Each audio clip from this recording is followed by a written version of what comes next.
April 23 இந்த ஒரு date தான் தமிழ்நாட்டு மக்கள் எல்லாருமே எதிர்பார்ப்போட காத்து கொண்டிருக்கிறாங்க.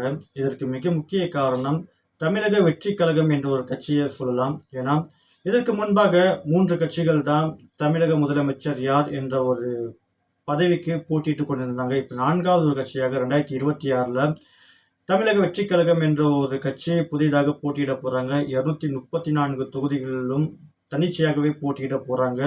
இதை தமிழக வெற்றி கழகத்துக்கு யாரெல்லாம் ஓட்டு போட போகிறாங்கன்னு தமிழ்நாட்டு மக்களிடையே ஒரு பெரும் எதிர்பார்ப்பை ஏற்படுத்தி இருக்கு.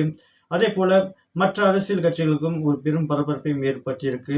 ஏன்னா புதிய தலைமுறையினர் வாக்காளர்கள், புதிதாக செலுத்தக்கூடிய வாக்காளர்கள் யாருக்கு ஓட்டு போட போகிறாங்கன்னு அனைத்து கட்சிகளிடையே ஒரு பெரும் சலசலப்பையும் பெரும் பரபரப்பையும் ஏற்படுத்தியிருக்குன்னு சொல்லலாம். ஏப்ரல் 23ஆம் தேதி கண்டிப்பாக நம்முடைய கடமையான ஜனநாயக கடமையான ஓட்டை எல்லாருமே போடுங்க.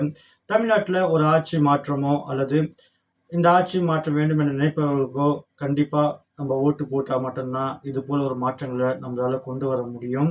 கண்டிப்பாக எல்லாருமே ஓட்டு போடுங்க.